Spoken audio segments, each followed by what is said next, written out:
আসসালামু আলাইকুম, welcome to Nazma kitchen.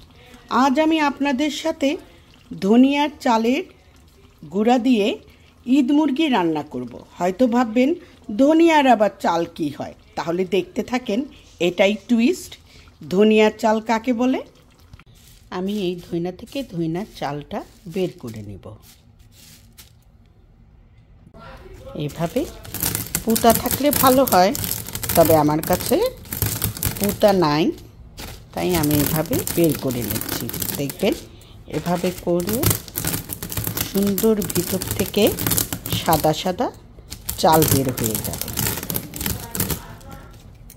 আমি জানি না কি বলে, তবে আমাদের বাসায় ধনিয়ার চালই বলে, তাই আমি সেটাই বললাম। এই দেখেন একটু একটু সাদা সাদা, এই যে সাদা সাদা বের হচ্ছে। তারপরে যেভাবে ওই যে আপনারা মা খালারা যে চাল ঝেড়ে নিত, সেইভাবে ঝেড়ে বের করে নেবেন। অবশ্য এখানে অনেক ইন্ডিয়ান স্টোরে এটা কিনতেই পাওয়া যায়। কালকে আমি পেলাম না, তারপরে আবার চিন্তা করলাম যাদের কাছে কিনতে পাওয়া যাবে না তারা কিভাবে পারবে। এর জন্য আমি চিন্তা করলাম আমি আপনাদের ধনিয়ার চালটা কিভাবে বের করে নেয় সেটা দেখিয়ে দিই।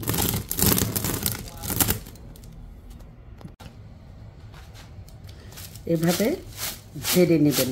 আমি ঠিক আসলে ঝাড়তে পারি না, আমার এগুলা অভ্যাস নেই, তবু আর কি চেষ্টা করি আপনাদের দেখানোর জন্য। সাধারণত এটা আমার মাই করে থাকে।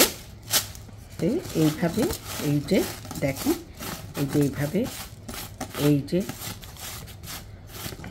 এই চুকলাগুলো এভাবে ফেলে দিবেন। ঠিক এইভাবে 3-4 বার ঝাড়লেই আপনার এই ধনিয়ার চালগুলো ফ্রেশ হয়ে যাবে। তাহলে এভাবে এই যে এভাবে ঝেড়ে ঝেড়ে ফেলে নেন। আমি ঈদ মুরগি রান্না করার জন্য এখানে আমি 2টা মুরগি এরকম ধুয়ে নিয়েছি ভালো করে। এই যে এখন আমি এর মধ্যে 4 টেবিল স্পুন আপনার আদা রসুনের পেস্ট দিব।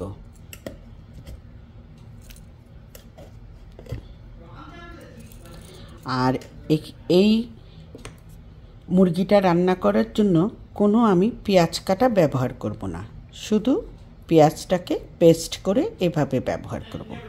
তো আমি এখানে আপনার পেঁয়াজ 2টা মুরগি আন্দাজ করে 1 2 3 4 5 6 টিস্পুন আমি পেঁয়াজ বাটা দিয়ে দিলাম। আর এখানে আমি দেব সেই যে ধনিয়ার চালটা আমি বের করেছিলাম, সেটা একদম মিহিন করে আমি গুঁড়ো করে নিয়েছি।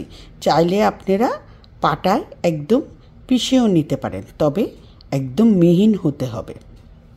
সেখান থেকে আমি 2 টিস্পুন ধনিয়ার গুঁড়া দিব। 1 2। আর আমি কাঁচা জিরা একদম গুঁড়ো করে নিয়েছি, সেখান থেকেও 2 টিস্পুন দিব। এখানে কিন্তু ভাজা জিরা দিলে হবে না, কাঁচা জিরাই দিতে হবে। একদম ইজি, সব কিছু দিয়ে শুধু মেখে নিতে হবে। আর দেব দইটা টক হলে বেশি দিবেন না, আর কম টক হলে 4 টিস্পুন দিলেই হবে। এখানে 4 টিস্পুন দিয়ে দিব।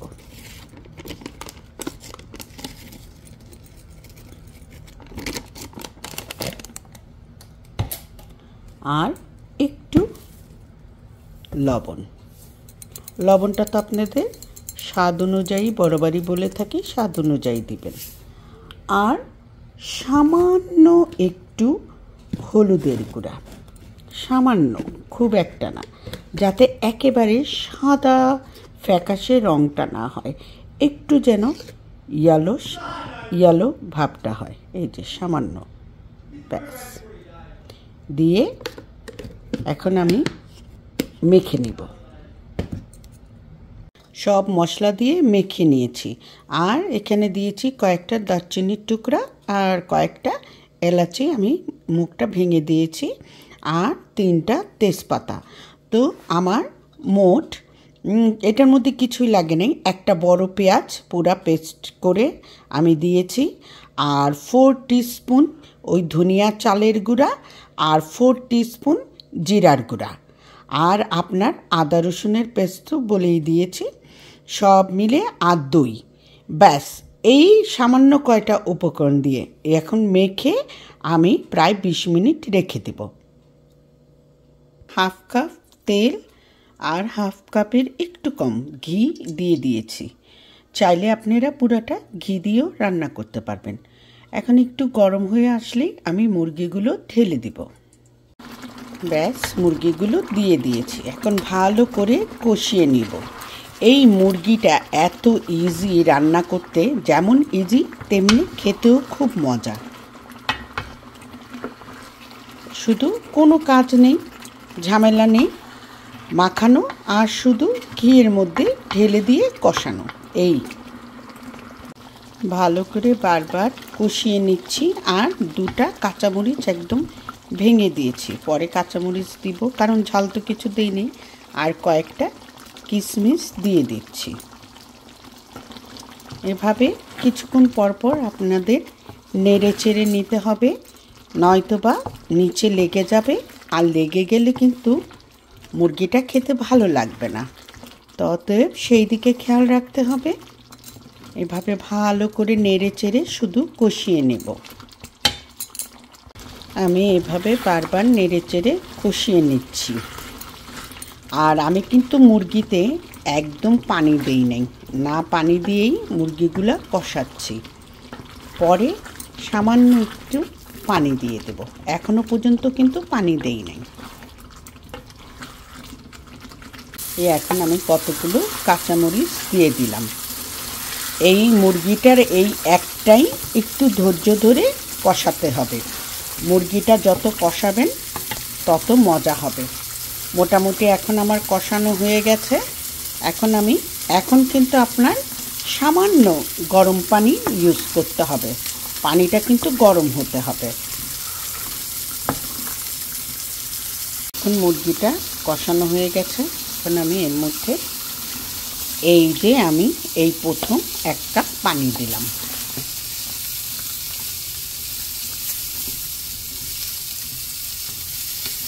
এই মুরগিটা বেশি, এখন চুলার আঁচটা বাড়িয়ে দিব। এই মুরগিটা মাখা মাখা হবে। এখন আমি এর মধ্যে কাজু বাদামের গুঁড়া, এটা অবশ্যই দিবেন। না থাকলে কাজু বাদাম না থাকলে সাদা বাদামের গুঁড়া দিলেও হবে, তবে কাজু বাদামের টেস্টটা একটু বেশি ভালো হয়।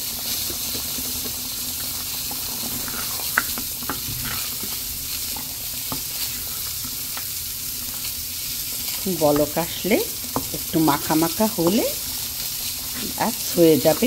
সামান্য একটু চিনি দিতে হবে, চিনি অবশ্যই দিবেন। এই পর্যায়ে লবণটা চেক করে নেবেন।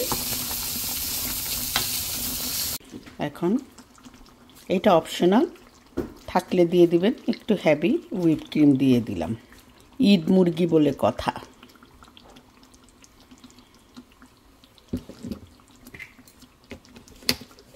এখন চুলাটা বন্ধ করে দিব, চুলার উপরেই রেখে দিব।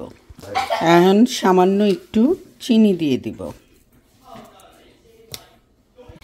দেখলেন তো, একদম সহজ উপায়ে কি সুন্দর ঈদ মুরগি রান্না করে ফেললাম।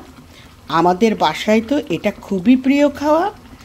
আর আমরা যখন দেশে ছিলাম তখন ঈদের দিন মানে পরের দিন এই বাখরখানি দিয়ে এই সাদা মুরগির ঝোলটা খেতে খুবই অসাধারণ লাগে। আমার বোনের ছেলের তো ঈদ হবেই না এই সাদা মুরগি আর বাখরখানি ছাড়া। তো আপনারাও ট্রাই করে দেখবেন এবং আমাকে জানাবেন। ভালো লাগলে ফ্যামিলি ফ্রেন্ডের সাথে শেয়ার করবেন। আজ তাহলে এখানেই বিদায়। আল্লাহ হাফেজ।